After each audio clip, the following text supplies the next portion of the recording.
Al hablar de enfermedades neurodegenerativas siempre se nos viene a la mente el Parkinson, esta enfermedad que normalmente asociamos con los temblores. Pero el Parkinson es mucho más que temblor, también se asocia con depresión, demencia, con anosmia, la falta de olfato o con lentitud de movimientos, entre muchas otras cosas. Hoy el Parkinson no tiene cura, pero sí hay muchas vías que se están estudiando, como el tema de las células madre o la inflamación del cerebro.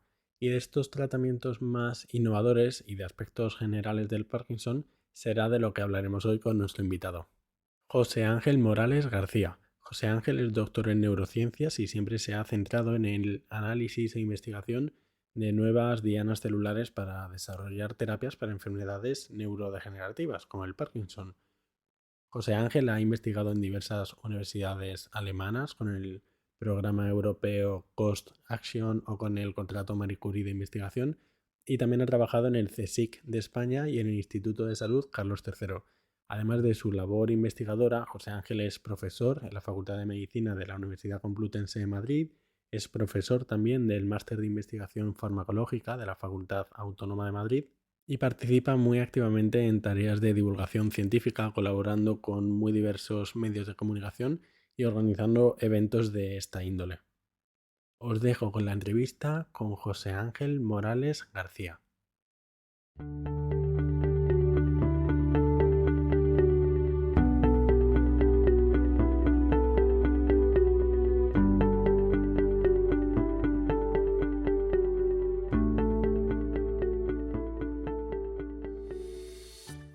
Buenos días, José Ángel. Muchas gracias por venir.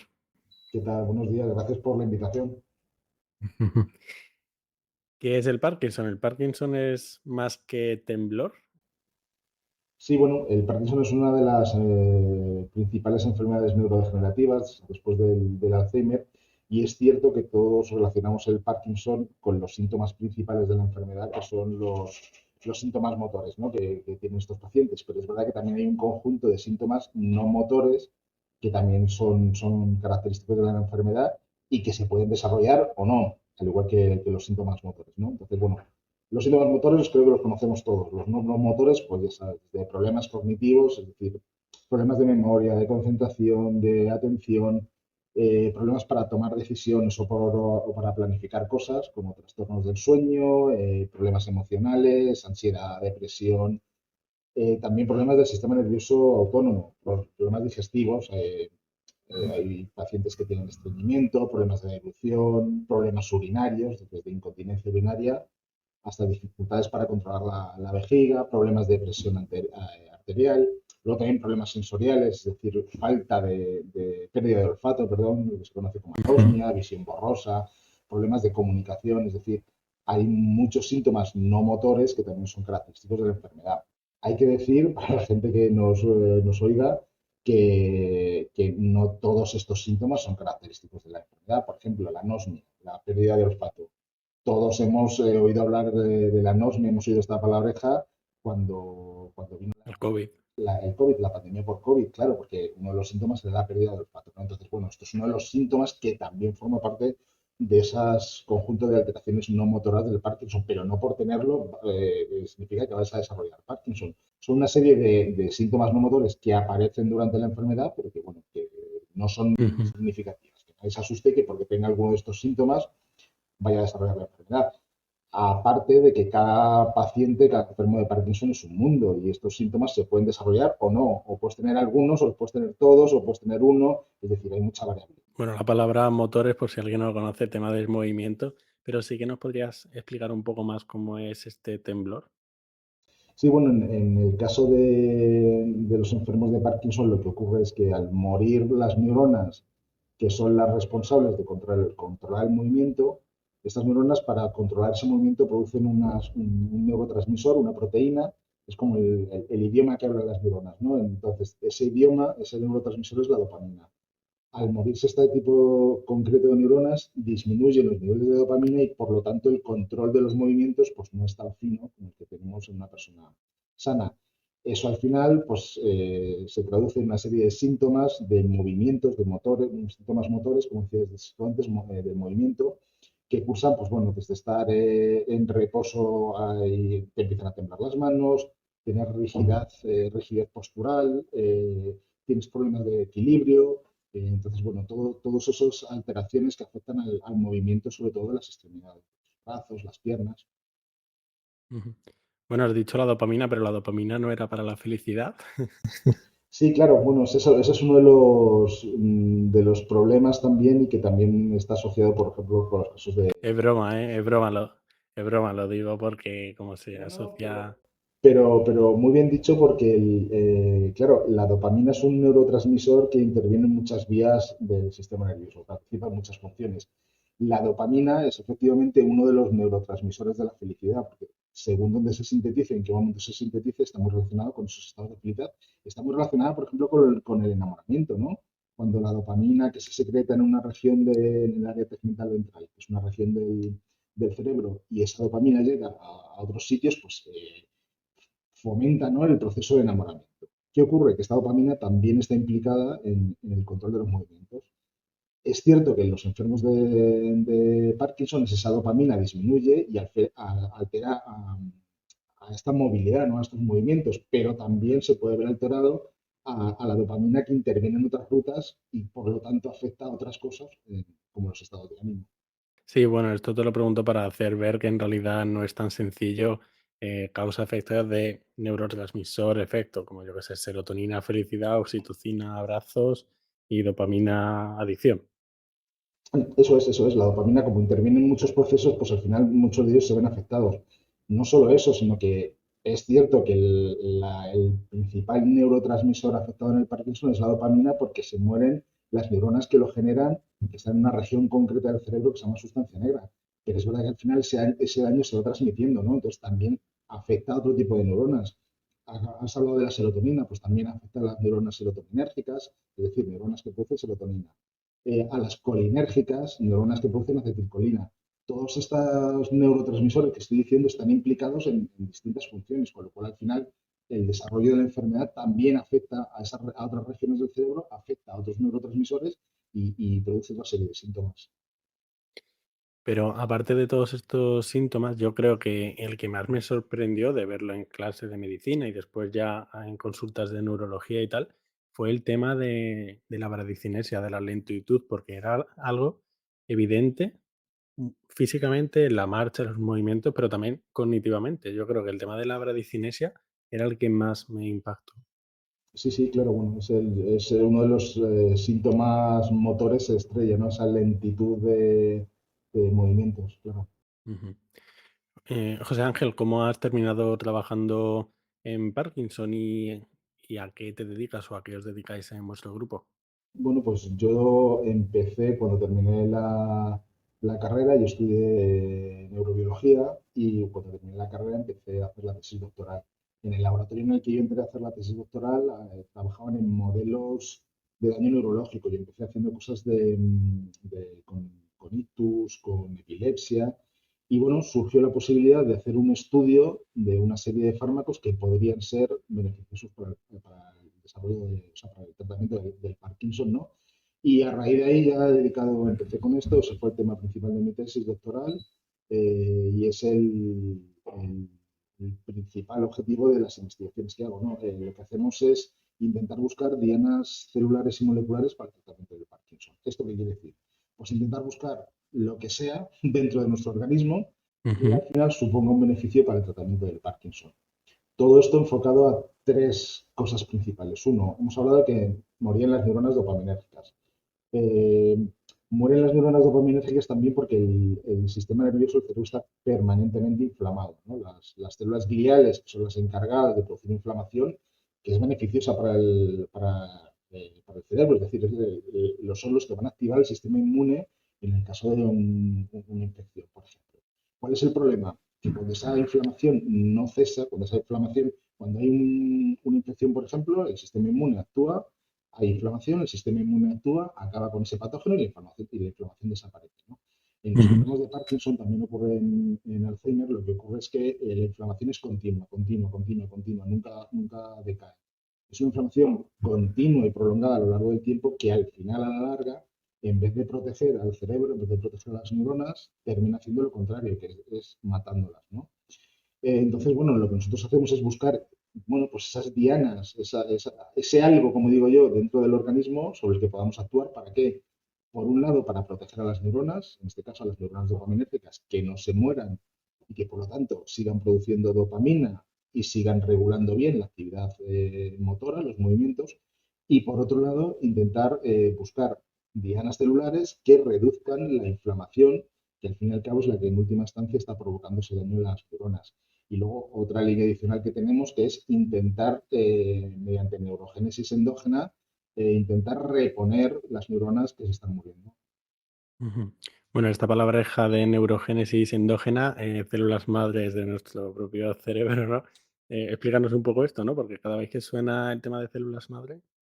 Sí, bueno, en el caso de la neurogénesis es un proceso que es fundamental durante el desarrollo embrionario, porque gracias a este proceso se forma todas las neuronas que forman parte de nuestro sistema nervioso, ¿no? Entonces, claro, durante el desarrollo embrionario es una actividad es muy activo, ¿no? Es un proceso súper activo porque tenemos que formar el cerebro. Una vez que nacemos, ese proceso continúa un poquito durante los primeros años, pero luego ya esa actividad, digamos que decae, ¿no? ¿Qué pasa en este momento en el que estamos, quiero decir, tú y yo, sobre todo yo? Que ya la neurogénesis no se produce. Cuando somos adultos, esa neurogénesis ya ha cumplido su función, que es la de formar el sistema nervioso, pero seguimos manteniendo, hasta lo que sabemos a día de hoy, dos regiones específicas del cerebro donde tenemos células madre neurales capaces de formar nuevas.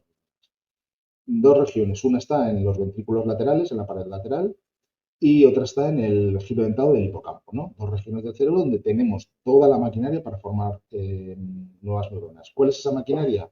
Pues básicamente células madre neurales, células madre que se van a dividir para formar nuevas neuronas, aparte de todo el sistema de comunicación necesario para que ese proceso se produzca. ¿Qué ocurre? Esa neurogénesis está ahí, y hay muchas evidencias científicas, muchos estudios que lo demuestran. Lo que pasa es que no está tan activa, obviamente, como en el periodo embrionario. Y de hecho, en condiciones patológicas, parece que en determinadas, por ejemplo, en los procesos de epilepsia, se mueren unas neuronas determinadas del hipocampo y las células madre parece que intentan hacer el esfuerzo de recuperar esas neuronas que se están muriendo. El problema al final es que las nuevas neuronas que se están formando, pues parece ser que no se mueven correctamente y se colocan en el sitio que se tienen que colocar. Con esto lo que te quiero decir es que tenemos la maquinaria necesaria para formar nuevas neuronas, pero por alguna razón pues no está todo lo activa que debería estar. Y lo vemos, por ejemplo, porque existen enfermedades como el Parkinson y el Alzheimer. Si la neurogénesis funcionara como nosotros queremos que funcione, las neuronas que se mueren como consecuencia del Alzheimer o como consecuencia del Parkinson se podrían reponer, ¿no? Formamos nuevas neuronas que repongan a las que se están muriendo, cosa que no. Bueno, eso es la neurogénesis que nosotros tenemos. Entonces, Ujú. bueno, una de las cosas que hacemos en el laboratorio es lo mismo, buscar de qué manera con un tratamiento farmacológico podemos estimular a esas células madre, es decir a esas células madre, oye, que tenemos un enfermo con Parkinson, al que se le están muriendo las neuronas dopaminérgicas de la sustancia negra. ¿Qué es lo que tienes que hacer? Formar nuevas neuronas que vayan a la zona donde estaban las muertas y las sustituyan. Chupado. Sí, sí, súper súper fácil. Teóricamente es súper fácil, luego a la hora de la práctica, pues evidentemente son muchos factores los que intervienen. Nosotros en el laboratorio ya hemos identificado varias dianas que son capaces de estimular la neurogénesis, es decir, son capaces de decirle a las células madre que formen nuevas neuronas. El problema es que, claro, neuronas hay de muchísimos tipos. Antes hemos hablado de Ujú. las, claro, dopaminérgicas, son las que se mueren en el Parkinson, ¿no? Pero también hay, hemos hablado de colinérgicas, de serotoninérgicas, entonces, claro, ya no solo es decirle a la célula madre tienes que formar una neurona, sino qué tipo de neurona en concreto quieres formar. Si tienes Parkinson, querrás regenerar las neuronas dopaminérgicas. Si tienes Alzheimer, podrás regenerar las neuronas colinérgicas. Por ejemplo, en el caso de la esclerosis múltiple, estas células madre también son capaces de formar oligodendrocitos, que son las células que forman la mielina de los axones que se degeneran, se destruyen en enfermos de esclerosis, con lo cual, pues también podríamos decirle a las células madre, oye, que lo que tienes que hacer es formar oligodendrocitos para reponer esa vaina de mielina. Claro, ahí está el problema, en cómo le comunicamos a la célula madre que tiene que formar nuevas neuronas o nuevas neuronas u oligodendrocitos, como es el caso, y qué tipo neuronal concreto que yo quiero. Ujú. Entonces, en tu equipo, para resumir, básicamente os centráis en Por un lado, células madre y por otro lado, inflamación, reducir la inflamación, ¿no? Inflamación y protección de las neuronas. Vale. ¿Destacarías alguna otra línea que se hace a nivel internacional, de alguna otra diana? Bueno, dianas hay un montón. Ahora mismo, las últimas, es cierto que ahora, por ejemplo, después de tantísimos años de investigación en Parkinson, en el que no hemos logrado absolutamente nada, de momento estamos viviendo, como yo digo yo, estamos viviendo de las rentas de la levodopa, que es el tratamiento ahora mismo que tenemos con los enfermos del Parkinson es lo que se llama un tratamiento sintomático, es decir, está destinado a mejorar la calidad de vida de los pacientes. Hasta el momento no podemos ni revertir la enfermedad, es decir, ni que tú vuelvas a un estado inicial donde no te pasaba nada, ni muchísimo menos detenerla, que en el peor de los casos tampoco estaría ni tan mal, ¿no? La enfermedad sigue avanzando. El problema es que tampoco tenemos un tratamiento pues eso, para conseguir que esa enfermedad frene. Lo único que podemos hacer es mejorar la vida de los pacientes. Una manera de mejorar la vida de los pacientes es administrando levodopa, que es el precursor de la dopamina. La dopamina es la que carece, es de la que carecen los enfermos de Parkinson, con lo cual lo que hacemos es le damos el precursor. Esto es como si vas a hacer pan y no tienes pan y te doy la harina, y tú ya con la harina te haces el pan. Pues esto es lo mismo. La levodopa es esa harina con la que tú luego vas a hacer el pan, que sería la dopamina.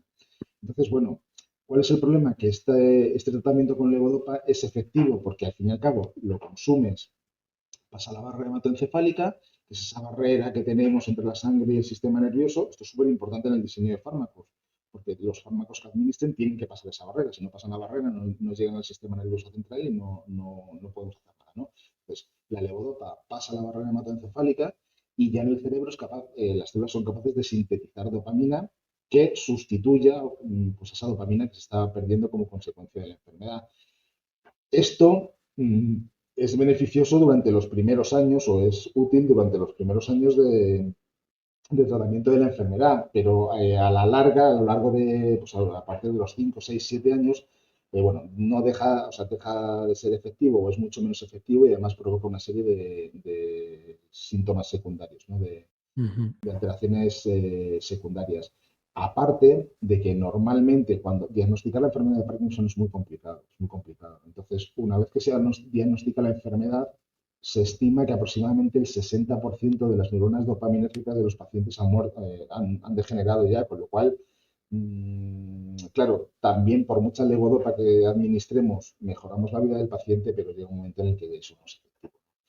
Pero es lo único que tenemos y como digo siempre, bendita levodopa. O sea, es que gracias a la levodopa estamos como estamos.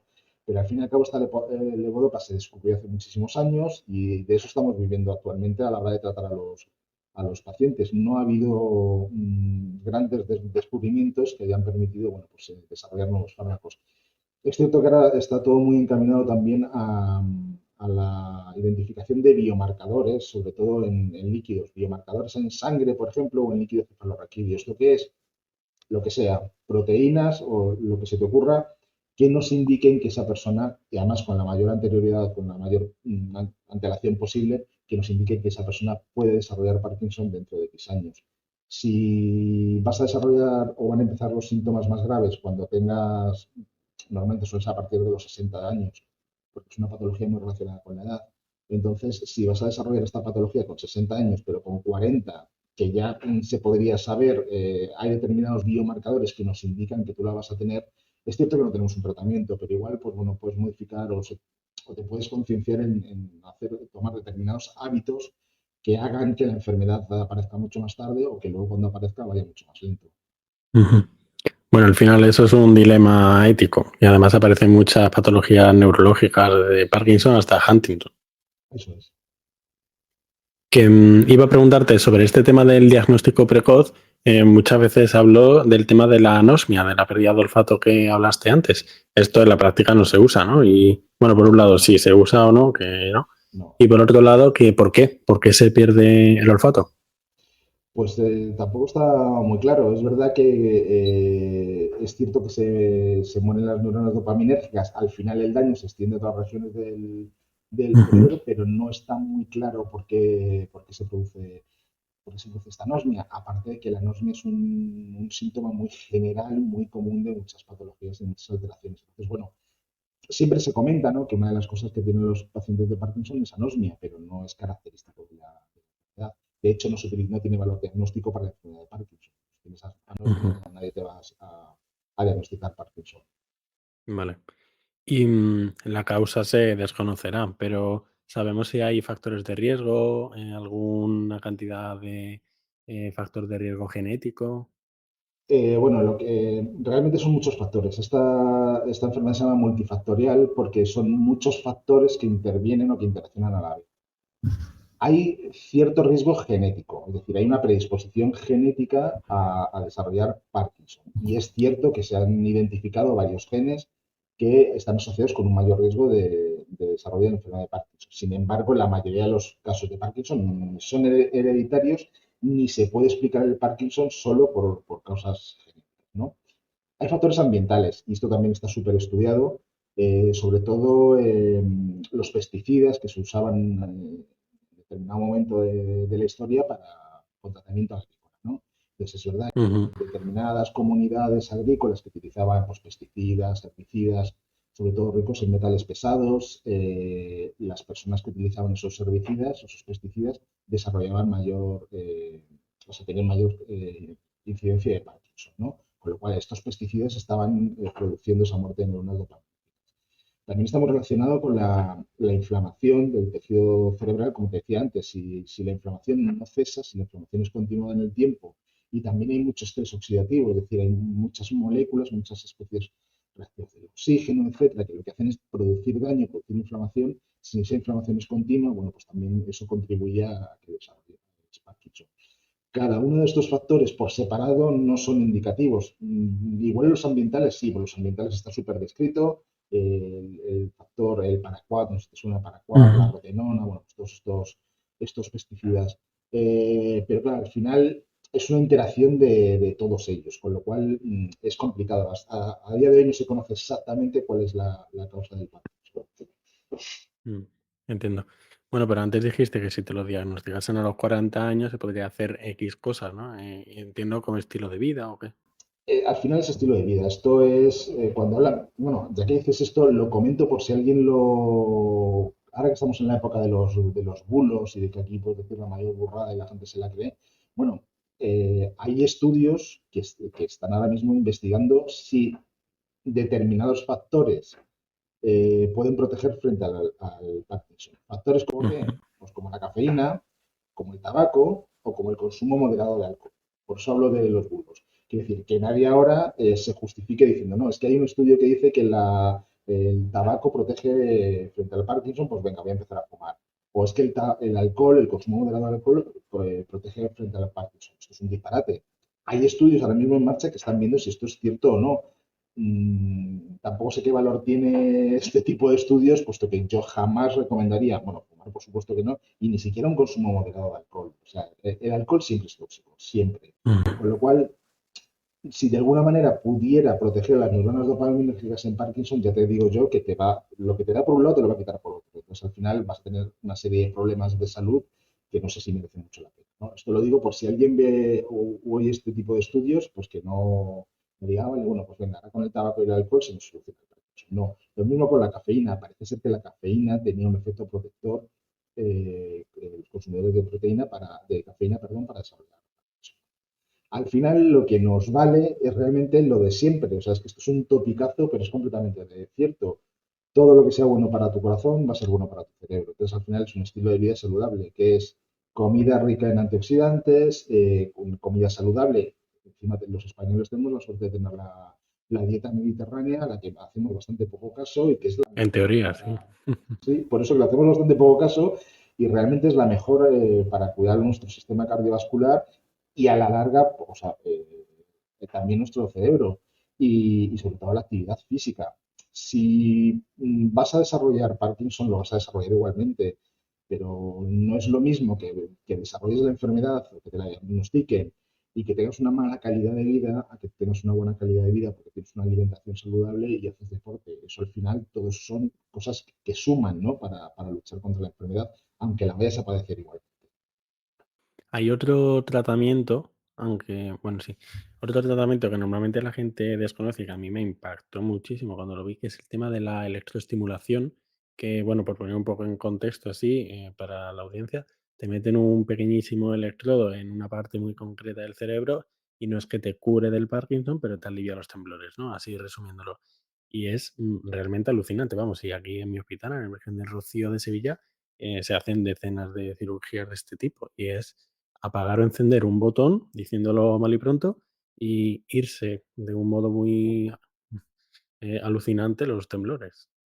Sí, sí, sí. Esto se empezó a hacer hace tiempo y se sigue haciendo, como dices tú. No sabía que se hacía tanto, por ejemplo, allí en Sevilla, pero exactamente consiste en suplir ese déficit de dopamina, bueno, pues con pequeñitas, digamos, descargas eléctricas que lo que hacen es que estimulan determinados núcleos para controlar esos movimientos. Es que incluso ahora vamos a más, esta técnica se está mejorando, porque esto se sigue investigando para mejorar, y ahora se incluso están consiguiendo hacerlo a través de ultrafrecuencias, es decir, ya ni siquiera sería necesario introducir un electrodo, sino con frecuencias que te aplican en determinadas regiones, consiguen que esa frecuencia se transmita al interior del sistema nervioso y disminuye los temblores característicos de la enfermedad. O sea, que es que todo esto sigue en desarrollo y cada vez se mejora más. En este caso que te estoy contando, se evitaría la parte quirúrgica. O sea que, bueno, parece que en ese sentido se sigue avanzando.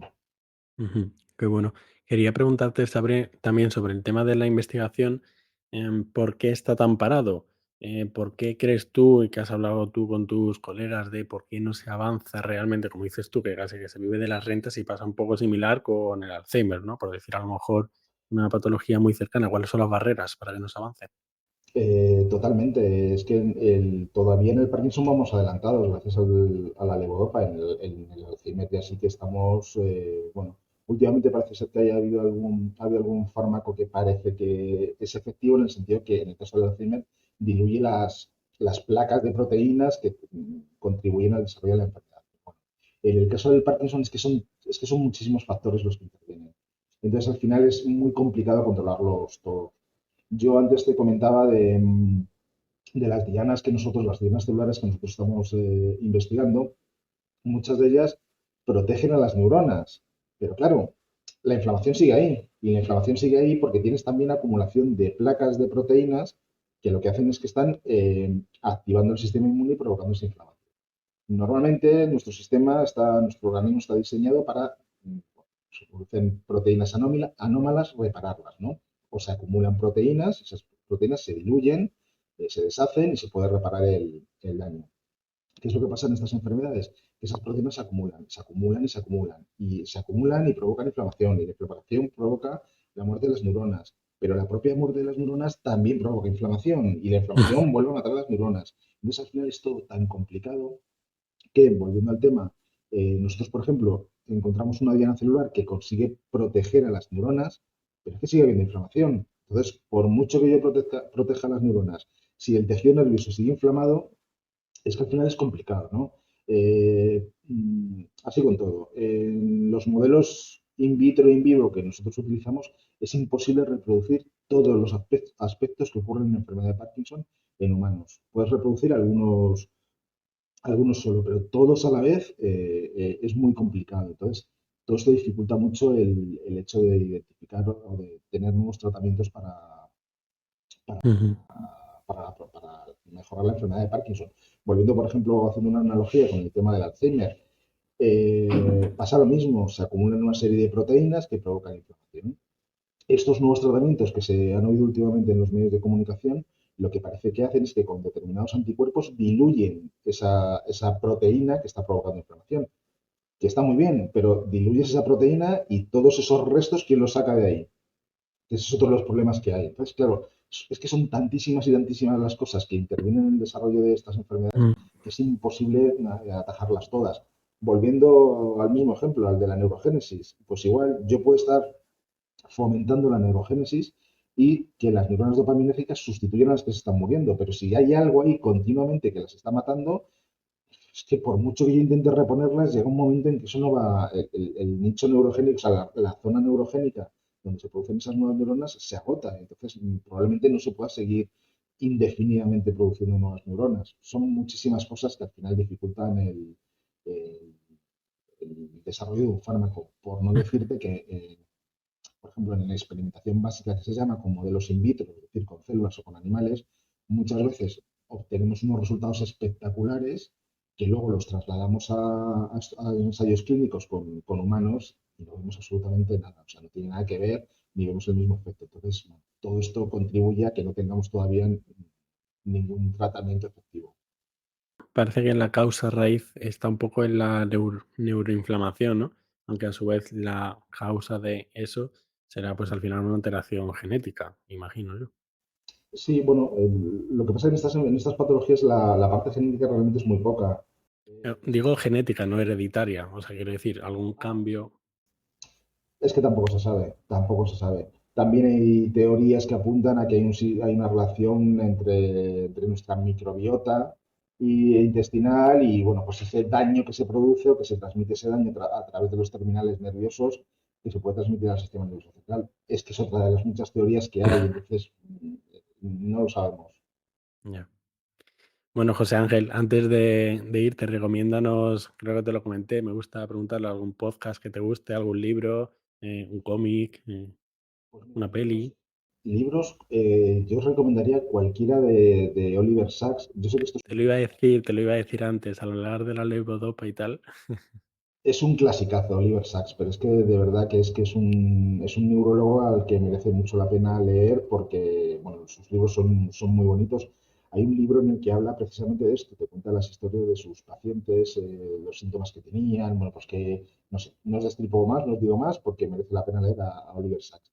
Y de hecho hay una película que se llama Despertares, protagonizada por Robin Williams y Robert De Niro. Robin Williams y Robert De Niro precisamente que cuenta la historia de Oliver Sacks. Despertar, esa es antigua ya, ¿eh?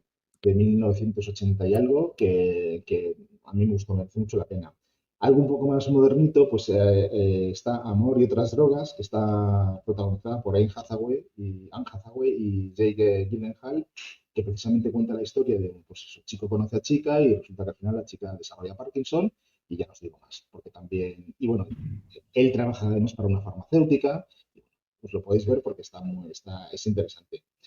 Y luego hay un cortometraje que se llama Bailas Papá, que también me gusta mucho, que precisamente es de una hija cuyo padre tiene Parkinson, y esta es una de las terapias que también se hacen y que vienen bien, que es el meter a su padre en clases de baile, no se va a bailar con el padre, porque al fin y al cabo tú vas a tener esas alteraciones motoras, pero bueno, si haces una terapia con fisioterapeutas, te mueves y demás, pues eso siempre va a tender a disminuir, a que tengas una calidad de vida mucho más adecuada, ¿no? O sea, mucho mejor. Se llama Bailes Papá. Y por último, un documental que se llama Seiken, en español titulado algo así como Viaje a la mente de un enfermo con Parkinson o algo así, que cuenta el caso real de Paul Schroeder, que fue diagnosticado justo con Parkinson súper prematuramente después de graduarse, y bueno, cuenta un poco toda la historia de este chico y de cómo vivió los síntomas, en fin, el tratamiento al que se sometió después, y bueno, me parece que pueden ser interesantes.